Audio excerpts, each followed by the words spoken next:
សួស្តីប្រិយមិត្តទាំងអស់គ្នាស្វាគមន៍សាជាថ្មីមកកាន់ការសម្រាយសាច់រឿង anime របស់មានជាបន្តទៀតហើយថ្ងៃនេះដែរយើងនឹងមកបន្តសាច់រឿងចាប់ជាតិជាម៉ាស៊ីនលក់ទំនិញ season ទី3សង្ឃឹមថាអ្នកទាំងអស់គ្នាចូលចិត្តការសម្រាយសាច់រឿងមួយនេះនិងជួយចុច like subscribe ដាក់សញ្ញាកណ្ដឹងឲ្យមានម្នាក់មួយហើយកុំឲ្យខាតពេលវេលាយូរយើងទៅតាមដានសាច់រឿងរបស់យើងទាំងអស់គ្នាយើងឃើញបកសូកំពុងទៅលក់ការ៉េមឲ្យអ្នកភូមិហើយស៊ូអ៊ីគិតថាវាជាអាហារដ៏ល្អឥតខ្ចោះសម្រាប់មេក្តៅប៉ុន្តែនេះបញ្ជាក់ថាផ្លែឈើកកក៏ឆ្ងាញ់ដែរគាត់ឆ្ងល់ថាតនាងកំពុងនិយាយពីអ្វីដូច្នេះនាងក៏ចង្អុលប្រាប់គាត់ទៅគីកូយូហើយគាត់ដឹងថាអាជីវកម្មរបស់នាងកំពុងដំណើរការល្អមិត្តរបស់គាត់ចង់ភ្លក់ផ្លែឈើកករបស់នាងប៉ុន្តែគាត់ចាត់ទុកនាងជាគូប្រជែងអាជីវកម្មរបស់គាត់ដូច្នេះគាត់មិនចង់ចាញ់នាងទេគាត់បានអាប់ក្រេតជំរើសរបស់គាត់ហើយជួលឡាមីសនិងមីសែលឲ្យជួយគាត់ដូច្នេះអតិថិជនក៏បានមករកគាត់វិញគាត់ដឹងថាគាត់អាចលួចអតិថិជនរបស់គីកូយូប៉ុន្តែនៅថ្ងៃបន្ទាប់នាងបានជួលខ្លាឃ្មុំតូចៗដើម្បីផ្សព្វផ្សាយអាជីវកម្មរបស់នាងហើយគាត់បានបាត់បង់អតិថិជនទាំងអស់គាត់អំពាវនាវរកកម្លាំងបន្ថែមហើយគិតថាគាត់មិនអាចចាញ់ជាមួយមិត្តរបស់គាត់នៅក្នុងក្រុមរបស់គាត់បានទេប៉ុន្តែ4ថ្ងៃក្រោយមកបកសូនិងគីកូយូបានប៉ាវជំនួយការរបស់ពួកគេញ៉ាំអីនៅភោជនីយដ្ឋានមួយពួកគេបានកំងអាហារថ្លៃបំផុតហើយថ្លៃចំណាយរបស់ពួកគេច្រើនជាងប្រាក់ចំណេញរបស់ពួកគេទាំងពីរទៅទៀតដូច្នេះពួកគេទាំងពីរនាក់ក៏មានការខាតបង់បន្ទាប់ពីនោះមនុស្សគ្រប់គ្នាក៏ត្រឡប់ទៅ Clear Flow Lake វិញប៉ុន្តែបកសូសង្កេតឃើញថាគីកូយូកំពុងធ្វើសកម្មភាពចម្លែកដូច្នេះគាត់ឆ្ងល់ថាតើមានរឿងអ្វីកើតឡើងចំពោះនាងមែនទេខណៈដែលគាត់លក់ទំនិញរបស់គាត់ទៅឲ្យអ្នកស្រុកគាត់ដឹងថាគាត់បាននៅក្នុងឡានបិសាចអស់រយៈពេលប្រហែល1ឆ្នាំហើយប៉ុន្តែគាត់ចាប់ផ្ដើមមានអារម្មណ៍ឯកាព្រោះគាត់មិនបានឃើញមិត្តរបស់គាត់រយៈពេល2-3ថ្ងៃមកហើយនៅល្ងាចមួយឡាមីបានមកលេងគាត់ហើយនាងបានអញ្ជើញគាត់ទៅតង់របស់នាងជាកន្លែងដែលមនុស្សគ្រប់គ្នាជូនពរថ្ងៃកំណើតរបស់គាត់នាងបញ្យល់ថាពួកគេមិនដឹងថាគាត់កើតនៅពេលណាទេប៉ុន្តែវាមានរយៈពេល1ឆ្នាំហើយចាប់តាំងពីនាងបានជួបគាត់ជាលើកដំបូងដូច្នេះពួកគេបានសម្រេចចិត្តធ្វើខួបកំណើតឲ្យគាត់ក៏សមាជិកដែលពួកគេបានជួបជុំគ្នាដើម្បីរៀបចំពិធីជប់លៀងសម្រាប់គាត់ហើយពួកគេដឹងថាថ្ងៃកំណើតរបស់គីកូយូបានហួសប្រហែលថ្ងៃមុនដូច្នេះពួកគេក៏សម្រេចចិត្តធ្វើឲ្យវាក្លាយជាពិធីជប់លៀងរួមគ្នាប្រធានសមាគមបានអរគុណដល់បកសូចំពោះអ្វីគ្រប់យ៉ាងដែលគាត់បានធ្វើសម្រាប់ពួកគេហើយ Director ខ្លាឃ្មុំបានឲ្យវិញ្ញាបនបត្រពីសមាគមអ្នកប្រមាញ់ទៅគាត់ខណៈដែលហ៊ូឡាមីបង្ហាញខ្សែស្ពាយដែលនាងបានបង្កើតទៅគាត់នាងបញ្យល់ថានាងបានអាប់ក្រេតភាពបត់បែននៃខ្សែស្ពាយរបស់វាដូច្នេះវាអាចត្រូវគ្នាជាមួយនឹងការប្រែកាយរបស់គាត់ហើយគាត់គិតថាវាមានប្រយោជន៍ខ្លាំងណាស់ព្រោះវាអនុញ្ញាតឲ្យគាត់ប្រែកាយនៅពេលណាក៏បានឡាមីបង្ហាញនំខេកដែលនាងបានធ្វើទៅគាត់ហើយបញ្យល់ថានាងបានធ្វើវាដោយប្រើសៀវភៅដែលគាត់បានឲ្យនាងហើយគាត់សប្បាយចិត្តដែលបានឃើញនំខូបកំណើតនៅក្នុងពិភពលោកនេះនាងបង្ហាញថាគីកូយូក៏មាននំខេកដែរហើយបកសូនិងគីកូយូបានផ្លុំទៀនខណៈដែលឡាមីជូនពរពួកគេសម្រាប់ថ្ងៃដ៏រីករាយបកសូយកស្រារបស់គាត់ចេញមកប៉ុន្តែពិធីជប់លៀងคล้ายជាច្បោកច្បល់នៅពេលដែលគ្រប់គ្នាស្វឹងហើយឡាមីឆ្ងល់ថាតើគាត់កំពុងសប្បាយឬអត់នាងបញ្ជាក់ថានាងចង់នៅជាមួយគាត់ជារៀងរហូតហើយគាត់ប្រាប់នាងថានាងខ្ជូតពេលដែលនាងស្វឹងប៉ុន្តែនាងមិនលឺគាត់ទេព្រោះនាងបានសន្លប់បាត់ទៅហើយនៅថ្ងៃបន្ទាប់គីកូយូប្រាប់បកសូថានាងចង់និយាយជាមួយគាត់ហើយគាត់គិតថានាងចង់ប្រាប់គាត់ពីអ្វីដែលនាងកំពុងគិតដូច្នេះគាត់ក៏យល់ព្រមជួបនាងនៅពេលយប់នៅយប់នោះនាងបានប្រាប់គាត់ថានាងកំពុងគិតអំពីការចាកចេញពីឡានបិសាចហើយនាងគិតថានាងអាត្មានិយមព្រោះពួកគេនៅមិនទាន់ដោះស្រាយបញ្ហារបស់ពួកគេនៅឡើយនាងបញ្ជាក់ថាថាអំពើវេទមន្តរបស់នាងបានកើនឡើងបន្ទាប់ពីនាងឈានដល់ពេញវ័យដូច្នេះឥឡូវនេះនាងអាចឮសំឡេងនៃអំណាចរបស់ Phil ដូច្នេះនាងគិតថានាងអាចធ្វើឲ្យ Phil រស់ឡើងវិញបានប្រសិនបើនាងយកអំណាចនោះទៅរករាងកាយសំខាន់របស់គាត់វិញបកសូសួរនាងតាមអារម្មណ៍ថាតើនាងមានគម្រោងចាកចេញពីឡានបិសាចដោយរបៀបណាដូច្នេះនាងបញ្យល់ថានាងនឹងបញ្ជូនថាមពលវេទមន្តជាច្រើនទៅក្នុងរង្វង់ Teleport ដែលនឹងបង្កើតផ្លូវបណ្ដោះអាសន្នទៅកាន់ពិភពខាងក្រៅប៉ុន្តែនាងបង្ហាញថាហ៊ូឡាមីបានប្រមាននាងកុំឲ្យធ្វើវាព្រោះវាមានគ្រោះថ្នាក់ខ្លាំងណាស់ហើយគ្មានការធានាថាវានឹងដំណើរការនោះទេបកសូគិតថានាងគួរតែស្ដាប់តាមហ៊ូឡាមីប៉ុន្តែនាងបញ្យល់ថានាងចង់ឃើញ Film ម្ដងទៀតហើយបញ្ជាក់ថានាងមានវេទមន្តគ្រប់គ្រាន់ដើម្បីនាំក្មេងៗដទៃទៀតទៅជាមួយនាងមានគម្រោងចាកចេញជាមួយពួកគេឆាប់ៗនេះប៉ុន្តែនាងទទួលស្គាល់ថានៅពេលដែលនាងឃើញមនុស្សគ្រប់គ្នាភាពក្លាហានរបស់នាងចាប់ផ្ដើមរង្គោះរង្គើបកសូអរគុណនាងចំពោះអ្វីគ្រប់យ៉ាងដែលនាងបានធ្វើសម្រាប់ពួកគេដែលប្រាប់នាងឲ្យងើយក្បាលឡើងហើយនាងបញ្ជាក់ថានាងរីករាយនឹងពេលវេលាទាំងអស់ដែលនាងធ្លាប់មានជាមួយពួកគេនៅថ្ងៃបន្ទាប់បកសូបានឲ្យសម្បត្តិទៅមិត្តរបស់គាត់ដែលគីកូយូបានទុកសម្រាប់ពួកគេហើយពួកគេទាំងអស់គ្នាសង្ឃឹមថានាងនឹងជួប Phil ម្ដងទៀត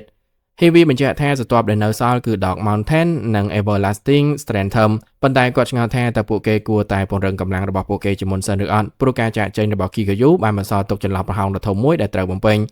គាត់គិតអំពីការអញ្ជើញក្មេងស្រីម្នាក់មកពីក្រុម Misfit ព្រោះគាត់ដឹងថានាងមានថាមពលដែលពួកគេត្រូវការប៉ុន្តែស៊ូអ៊ីគិតថាមនុស្សម្នាក់នោះមានបញ្ហាខ្លះពួកគេសម្រេចចិត្តស្វែងរកនាងនៅក្នុងស្រទាប់ Dark Mountain ហើយបរិសម្នាក់ដឹងថាពួកគេបានប្រើរង្វង់ Teleport ដើម្បីមកដល់ទីនេះដូច្នេះគាត់ប្រាប់ពួកគេរងចាំខណៈដែលគាត់និយាយជាមួយនឹង Director ដៃគូរបស់បរិសុទ្ធនោះរីករាយដែលរង្វង់ Teleport កំពុងដំណើរការម្ដងទៀតហើយគាត់បញ្ជាក់ថាសត្វចម្លែកបានវាយផាពួកគេថ្មីៗនេះប៉ុន្តែក្រុម Misfits បានចាត់ការពួកវាគ្រប់គ្នាមានការភ្ញាក់ផ្អើលពេលដឹងអំពីរឿងនេះប៉ុន្តែ Director ស្រាប់តែស្វាគមន៍ពួកគេដូច្នេះ Hulumi បានឲ្យសម្បត្តិមួយពី Director ខ្លាំងខ្មុំទៅគាត់ដឹងថាមានបញ្ហាមួយប៉ុន្តែគាត់មិនខ្វល់ទេហើយរៀបចំខ្លួនចាកចេញដូច្នេះដៃគូរបស់គាត់ក៏បញ្ឈប់គាត់ហើយសន្យាថានឹងជួយពួកគេស្វែងរកមនុស្សដែលពួកគេកំពុងស្វែងរកខណៈដែល Hivi បញ្យល់ពីស្ថានភាពទៅ Director Boxo បានបបួល Hulumi និង Lamis ទៅចាប់ត្រីហើយ Lamis កំពុងតែគិតអំពីការប្រើកម្លាំងរបស់នាងដើម្បីចាប់ត្រីប៉ុន្តែ Hulumi ប្រាប់នាងថាពួកគេគួរតែប្រើដងសន្ទូចជំនួសវិញBoxo ដាក់លក់នុយហើយគិតថាស្រីៗនឹងភ្ញាក់ផ្អើលនៅពេលដែលពួកគេឃើញថាវាគួរឲ្យខ្ពើមប៉ុណ្ណាប៉ុន្តែវាមិនរំខានដល់ពួកគេទាល់តែសោះព្រោះពួកគេស៊ាំនឹងការឃើញសត្វចម្លែករួចទៅហើយខណៈពេលដែលពួកគេរៀបចំស្ទូចត្រី Hulumi បញ្ជាក់ថាអ្នកណាដែលស្ទូចត្រីបានធំបំផុតនឹងឈ្នះហើយពួកគេបានបោះដងសន្ទូចរបស់ពួកគេ Hulumi ស្ទូចបានត្រីធំមួយប៉ុន្តែ Lamis មានអារម្មណ៍ថាមានការទាញយ៉ាងខ្លាំងហើយនាងដឹងថាដងសន្ទូចរបស់នាងរៀបនឹងបាក់ទៅហើយដូច្នេះនាងក៏ចាប់ខ្សែនាងស្ទូចបានសត្វចម្លែកត្រីមួយក្បាលហើយ Boxo ក៏រៀបនឹងស្ទូចបានអ្វីមួយដែរប៉ុន្តែគាត់ពិបាកទាញវាមករកគាត់ដូច្នេះ Lamis ក៏ជួយគាត់ពួកគេដឹងថាវាជាខ្យងដ៏ធំមួយហើយ Hulumi បញ្ជាក់ថានាងមិនដែលឃើញអ្វីបែបនេះទេប៉ុន្តែពួកគេគិតថាវាមើលទៅឆ្ងាញ់ដូច្នេះពួកគេក៏សម្រេចចិត្តចម្អិនវា Sui និង Hivi ចូលរួមជាមួយពួកគេប៉ុន្តែពួកគេគិតថាខ្យងនោះមើលទៅប្រហែលដូច្នេះពួកគេក៏ផលិតភ្លើងហើយ Hivi បានវាយវាខ្ទាតចេញBoxo ឆ្ងល់ថាតើវាជាសត្វចម្លែកមែនទេប៉ុន្តែនៅពេលដែលវាបើកឡើងពួកគេបានឃើញក្មេងស្រីម្នាក់ឈ្មោះ Pithy ហើយយើងបានដឹងថានាងជាមនុស្សដែលពួកគេកំពុងស្វែងរកពួកគេជីកទូកហើយ Hulumi ឆ្ងល់ពីរបៀបដែល Pithy កាន់សម្បករបស់នាងដូច្នេះ Sui បង្ហាញថា Pithy មានពរជ័យដែលអនុញ្ញាតឲ្យនាងផ្លាស់ប្ដូរទម្ងន់នៃរបស់របរដែលនាងប៉ះ Pithy បញ្យល់ថានាងមិនចង់ចូលរួមជាមួយ Kheroi ទេដូច្នេះនាងបានប្រឡិចខ្លួនចូលទៅក្នុងមហាសមុទ្រដើម្បីគេចខ្លួនហើយនាងបញ្ជាក់ថានាងកំពុងរងចាំបរិសុទ្ធដែលចាកចេញពីនាងត្រឡប់មកវិញHivi និង Sui គិតថាវានឹងមិនកើតឡើងទេព្រោះគាត់ជាអ្នកបោកប្រាស់អាពាហ៍ពិពាហ៍ប៉ុន្តែនាងមិនជឿពួកគេទេនៅពេលដែលពួកគេប្រាប់ការពិតដល់នាង Boxo បង្ហាញវីដេអូរបស់ Sorium ដល់នាងហើយនាងបញ្ជាក់ថានាងស្គាល់ Sorium ដូច្នេះពួកគេបញ្យល់ថា Sorium ជាវិញ្ញាណព្រើលពួកគេគិតថាពួកគេមិនអាចយកឈ្នះ Sorium ដោយគ្មាន Kikuyu បានទេហើយ Hulumi បញ្ជាក់ថា Director ខ្លាចមុំបានបញ្ជូន Scotch ឲ្យមកជួយពួកគេប៉ុន្តែពួកគេមិនចូលចិត្តគាត់ទេព្រោះគាត់ស្រែកខ្លាំងពេកពួកគេប្រាប់ Pithy ឲ្យសប្បាយចិត្តប៉ុន្តែនាងភ័យព្រោះគាត់នៅចិត្តពេកហើយនាងក៏បិទខ្លួនឯងនៅក្នុងសម្បកខ្យងរបស់នាង Boxo ដឹងថានាងខ្លាចពិភពខាងក្រៅដូច្នេះគាត់ប្រាប់នាងឲ្យសាកល្បងនំរបស់គាត់ហើយនាងក៏ចាប់ផ្ដើមនិយាយជាមួយគាត់នាងមិនប្រកាសថានាងអាចជួយអ្នកដទៃបានឬអត់ទេព្រោះថាមពលរបស់នាងមានប្រយោជន៍សម្រាប់តែការពារខ្លួនប៉ុណ្ណោះប៉ុន្តែក៏ប្រាប់នាងថាគាត់ជឿលើនាងដូច្នេះនាងក៏ចេញពីសម្បករបស់នាងបញ្ជាក់ថានាងនឹងព្យាយាមឲ្យអស់ពីសមត្ថភាពដើម្បីជួយពួកគេប៉ុន្តែនាងលាក់ខ្លួននៅពេលដែលនាងឃើញ Scotch ម្ដងទៀតដូច្នេះ Boxo ដឹងថាគាត់ត្រូវបង្រៀននាងឲ្យចេញពីសម្បករបស់នាងពួកគេឃើញកោះដែលនាងរស់នៅប៉ុន្តែពួកគេមិនអាចមើលឃើញច្បាស់ទេព្រោះវានៅឆ្ងាយពេកដូច្នេះ Boxo ក៏ប្រែទៅជាកែវយិតហើយ Hulumi សម្គាល់ឃើញទូករបស់ក្រុម Misfits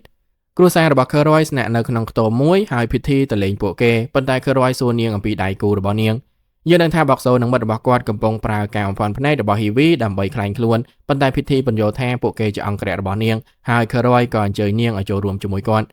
់នាងបានបដិសេធគាត់ប៉ុន្តែគាត់បញ្ជាក់ថាពួកគេគួរតែចេញទៅខាងក្រៅហើយគាត់បានប្រើភ្នែករបស់គាត់ដើម្បីបំបែកការបំផាន់ភ្នែកគ្រប់គ្នាត្រៀមខ្លួនប្រយុទ្ធប៉ុន្តែ Boxo ប្រាប់ Lamis ឲ្យយកការស្ទង់មតិរបស់ពួកគេចេញមកហើយនាងបង្ហាញថាពួកគេបានសួរមនុស្ស100នាក់នៅក្នុង Clear Flow Lake ថាតើពួកគេគិតយ៉ាងណាចំពោះក្រុម Misfits សំណួរដំបូងគឺអំពីអ្វីដែលពួកគេគិតអំពី Kheroi ធ្វើការជាមួយ Netherlord ហើយនាងបញ្ជាក់ថាពួកគេភាគច្រើនគិតថា Kheroi មិនអាចអត់ទោសឲ្យបានទេប៉ុន្តែមនុស្ស12នាក់គិតផ្ទុយពីនេះព្រោះពួកគេដឹងថា Kheroi គ្រាន់តែចង់ជួយសង្គ្រោះកូនប្រុសរបស់គាត់សំណួរបន្ទាប់គឺថាតើមនុស្សគិតថា Firmina សមនឹងទទួលបានប្តីដែលប្រសើរជាង Kheroi ឬអត់ហើយស្ទើរតែទាំងអស់នៃពួកគេបានបោះឆ្នោតយល់ស្របដូច្នេះ Firmina គិតថានាងគួរតែស្វែងរកប្តីដែលប្រសើរជាងនេះ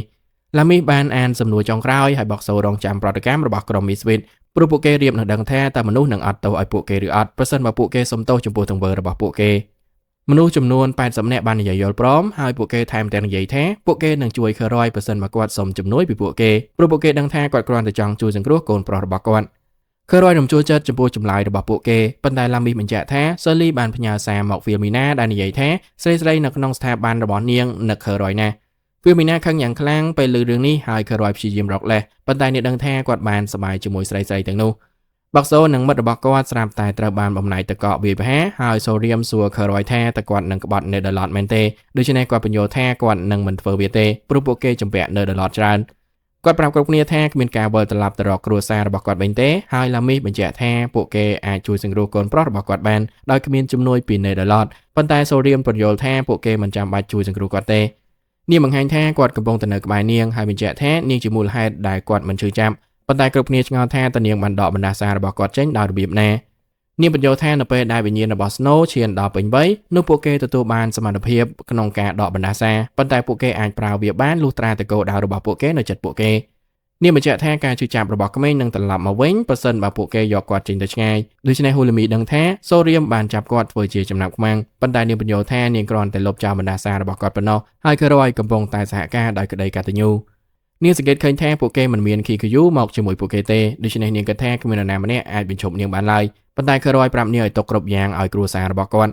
នាងគិតថាគាត់កំពុងប្រឆាំងនឹងនាងដូច្នេះនាងក៏រុញកូនប្រុសរបស់គាត់ចេញហើយគ្រប់គ្នាមើលគាត់រងទុក្ខដោយសារតែបណ្ដាសារបស់គាត់